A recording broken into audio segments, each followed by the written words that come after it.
Hello lovelies, welcome back to my channel. I'm Stephanie with Chubby Girl in the World, and today is It Worth the Wardrobe Wednesday. So if you notice by the title, nothing in today's episode is what I consider worth the wardrobe. There's 5 categories that I don't think are ever worth your coin. So save your hard-earned coin and listen to the 5 things you should never buy full price. Let's get into it. So the first thing on my list of 5 things you should never spend your hard-earned coin on because they're just not worth it is expensive accessories. Why? Because expensive accessories are so, like, the styles and trends for accessories, like hair accessories, purses, shoes, all of that stuff, they go in and out of style so often. So you never want to invest in anything that's super trendy and expensive. If you're gonna go trendy, go fast fashion, go Forever 21, H&M, or go thrift store, because as we all know, everything that is once old is new again. For example, I grew up in the 90s. Apparently the 80s and 90s are back. If I would have known, I would have kept all of my crop tops. Who knew? So here's what the alternative. Go to TJ Maxx, go to Nordstrom Rack, go to thrift stores and check those out, because as soon as things are hitting magazine like level popularity, they're probably already at Nordstrom Rack. They're probably already there at TJ Maxx. So just check it out and don't spend your hard-earned coin on $500 shoes. Now, the only caveat to that is if you're going to invest in a pair of, boots or a pair of things that you're going to wear all the time and that are timeless. So when I mean expensive accessories, I mean don't invest in like Louis Vuitton Speedy bag, invest in like the little tiny micro purses that we're seeing on the runway now. One, it's completely impractical and stupid. Why would anyone want a purse that small? Why? It doesn't make any sense. You can't put anything in it. Like, just no, don't spend $300 on a teeny tiny postage stamp purse. Like, don't do that. The trend will fall away. So that's what I mean. But if you are looking for a, something that you want to be able to hand down, something that, you are someone who's in love with vintage things and you can thrift them, then, yeah, you're probably going to want to spend a little bit more money on something that's going to last throughout time. But what I'm talking about is just the stuff that's like, oh, you saw it in Vogue or Glamour or wherever, like this is the hot new thing. I remember when I was a kid, butterfly clips were a thing. There was a time where butterfly clips were a thing and people paid crazy amounts of money for butterfly clips, which you can get at like the dollar store now. Yeah, I know. I was one of those people. I regret everything. So, number 2 is really editorial clothing. And what do I mean by that? I mean, when you open up the pages of a magazine, we're going to talk a lot about magazines and media this episode. When you open up the pages of a magazine or you're flipping through lookbooks, they set the stage for these looks, right? And so you see like these tweed jackets and this gingham and this really fancy materials and ruffles and, like I always think of like the Seinfeld shirt, like from the episode, like the pirate shirt. But it doesn't look out of place because it's in this editorial spread that the editors have specifically placed the models in a place, in a time setting, to make it look really cool and be like, oh, I want to look like that. But what you're not thinking about is you don't go to steampunk conventions, and like maybe it's not the best idea for you to wear tweed if you live in California. Again, I have been that person. And the thing is, there's always variations of the styles that are going to filter on down through ready-to-wear stuff that's going to be a little bit more consumer friendly. Remember that magazines and runways are really just art. They're not meant to be functional. They're meant for I'm trying to think of like a more modern reference. Like, they're meant for the district one people of the Hunger Games. Like, they're not meant for ordinary people, right? And even then, like, you just kind of look really silly if you show up to work dressed in a, you're gonna look silly if you show up dressed to work in like a full Dolce and Gabbana cape. You know, like it's gonna be so out of place for you. Those things are meant to be art. They're meant to be statement pieces. They're not meant for everyday wear. Most of the time, you're never gonna be in a position where it would even make sense for you to have that. Plus, it's like $3,000, and don't do that. So, but also sometimes that will filter into, like, you know, consumer wear, where there will be way too many ruffles, way too many embellishments, way too many you know, things. Just think about, you whenever you're buying and investing in clothing, fashion, makeup, whatever, think about where you're going to wear it, how often you're going to wear it, and how long is this actually going to last you. And think about the season of your life that you're in. You know, are you someone who needs a really quick, simple morning routine to get out the door? Or are you someone who, that's your self-care, where you take time to get ready, you like planning out your outfits in the morning, or you like being able to choose, or, you know, sip your coffee? I mean, you know, if I get up early enough, I like doing that. But most of the time, my everyday uniform is like jeans and a t-shirt, because I haven't got time for that. No one has time for that. So the third thing is anything black, blue, or white. Now, most of you have way too much black, blue, and white in your wardrobe. And so this fall, the colors are a little bit different. So we're seeing a lot of jewel tones. We're seeing a lot, just a lot of tones that we probably wouldn't normally see until wintertime. So there's not a whole lot of rusts and a lot of marigolds and other stuff that's been on the runways. There's not a lot of that going on in high fashion right now. It's really more towards jewel tones and this pretty kind of like white, lacy, feminine mode that I'm really into. But you probably already have all the black, blue, and white you'll ever need. Now, again, the caveat to that is if you have something that's fading or pilling or something that needs replacing, then okay, go ahead and update it, because you do need those staples in your wardrobe. But if you're plus size, you've probably been told over and over and over again that black is slimming. Well, guess what? If you wear all black, it doesn't do anything. It does nothing. It does nothing. It does nothing. And also, slimming shouldn't be your goal. I mean, you could do whatever you want, but you shouldn't feel the need to hide your body. You shouldn't feel the need to make yourself slimmer and smaller, because you're allowed to take up space. You're allowed to be who you are. You're allowed to be as you are. And anybody that says different can go freak themselves. So, yeah.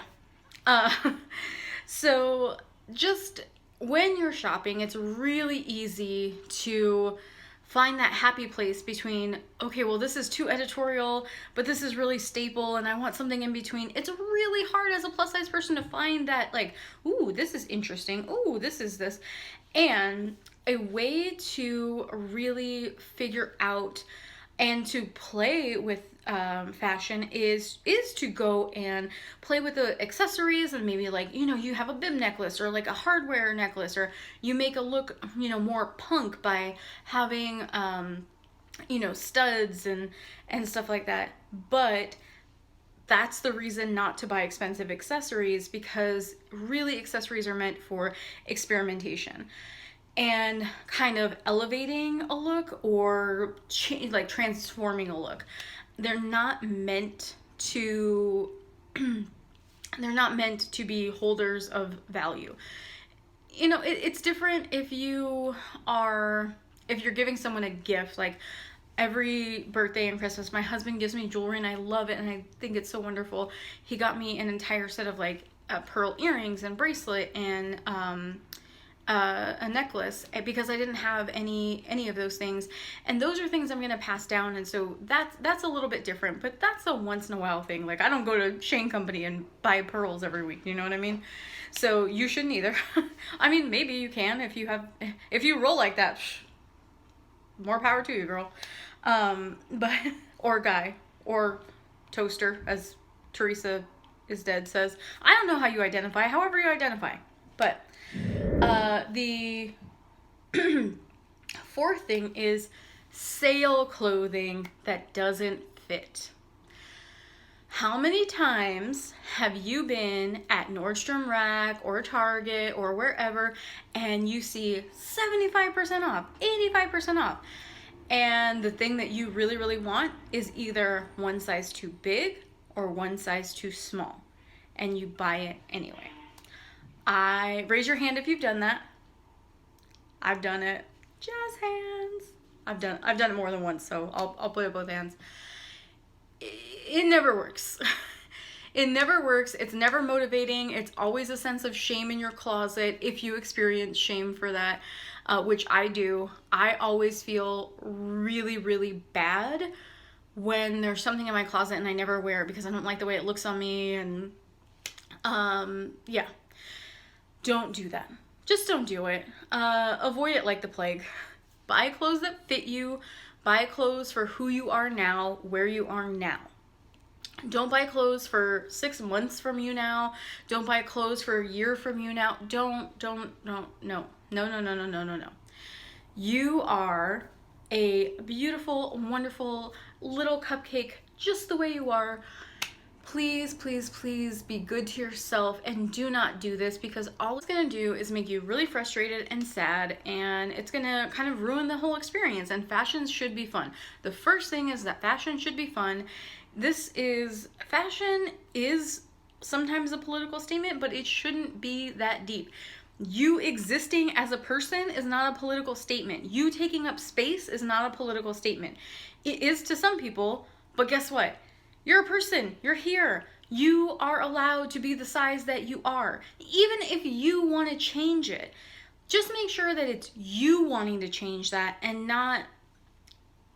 you're not responding to the really gross demands of other people that you change for the ornamentation of their world.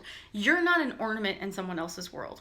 So don't buy things on sale that are not in your size, or that you know you won't wear, or don't fit quite right, because I've done that too, where it's just a little tight in the tummy and in 2 weeks it'll be fine. No, that never works out. It never works out. Don't do it. Save your money. Number five. The last thing you absolutely should not spend your money on is full price designer pieces. So here's the thing. Even if you are a person of wealth and you can go buy a $3,000 Gucci pantsuit, and if you can, please tell me your secret. I would like to know what you do for a living. Because I would like that ability. So even if you are someone of means, there's no reason to pay more than you have to. Most of the time, if you're someone in your mid-20s to 30s, you pretty much know what you like. You don't really venture out into like crazy outfits. You know kind of where you are in your fashion journey. Maybe there's a couple of things that, this brand new designer has out that you want to try out. Okay, but hear me out. Someone is texting me. No, HQ is live. I'm not going to play. Has anyone else just decided to like given up on HQ? I've given up. So anyway, you should, I don't want to should you. Here's the thing. Here's what I would do. I would wait to see if the things that I know that I'm going to wear and that I know that I love are going to be on sale, or find similar fashions on things like NordstromRack.com, on even ThreadUp. ThreadUp has designer clothing, sometimes still with the tags on, new, never worn, that people are just like getting rid of. You could check that out. If nothing else, shop through, websites like Ebates and Camel and Honey. just so that you can take some of the bite out of that purchase. Because here's the thing, fashion is consumable. Yes, sometimes a Chanel suit will last you decades, but eventually it's going to wear away. It's going to wear thin. You're going to need to update your clothing. You're going to need to do that. I think that there are ways to do that in a sustainable and responsible manner, and there's definitely ways to create capsule wardrobes for yourself so that you're not constantly feeling like you have to buy, but you can still have variety. And that video is coming. I'm going to show you how to create a capsule collection for work, so like 5 days of outfits. I just really think that designers, especially mid-tier designers, I'm gonna call out Michael Kors. So even though I love the Michael Kors dress I got at TJ Maxx for $15, that dress was never worth $70. Like never, not even a little tiny bit ever in its life was that cotton dress ever worth $70. The hardware isn't fancy enough. The cotton isn't nice enough. The cutting is good, but it's not couture. So never in its life was it worth $70. And a lot of the time, these brands will purposely make inferior clothing to send to places like TJ Maxx and Nordstrom Rack. The way to avoid that and get real designer clothing at better pricing is to shop the clearance racks at Nordstrom Rack and TJ Maxx. That's where the actual designer clothing is. And places like ThredUp. So you can search ThredUp for Michael Kors. You can search ThredUp for Calvin Klein. I absolutely adore Calvin Klein. I think their plus sizes are amazing. I think they have great cuts. I think they have, and the Michael Kors dresses that you can get at Macy's, like around $100, $150. Very good quality, like just amazing. But there's no reason to give them the full amount of coin they're asking for, because there's constantly sales. And the thing is, that like original price, they were never gonna sell it for that. Like they just weren't. Like it's meant to be priced at a sale at Macy's or Nordstrom or anywhere else. So don't fall for the hype. If you're buying couture clothing and you know you're spending $1,500, $3,000 on a dress or an outfit, that's a little bit different, because that we're talking about a different league. So if you have that in your power, again, please tell me your secret. But other than that, like most of us, you know, $100 for a dress, like, is it really worth it? and the answer most of the time is no, it's not. Wait for a sale. Most of the time it's never going to be worth it. Wait for a sale, buy off season. We're going into fall right now. So right now is the best time to, well, actually January would be the best time to buy swimwear, summer dresses, all of that kinds of stuff. So lovelies, I hope that this was helpful for you, and I can't wait to see you. I will look a little bit different in my next video because I am off to go get my hair done. Bye! Okay, so if you made it to the end of this video, this is just a little surprise for you. I almost died eating Oreos. I ate them way too fast, and I kind of choked on the Oreo dust, I guess. I had to go get a cough drop and everything because I just like kept choking. So that's why throughout the video I was kind of like, I had a cough drop in my mouth. So I hope you guys have an amazing day, and I will see you soon. Bye!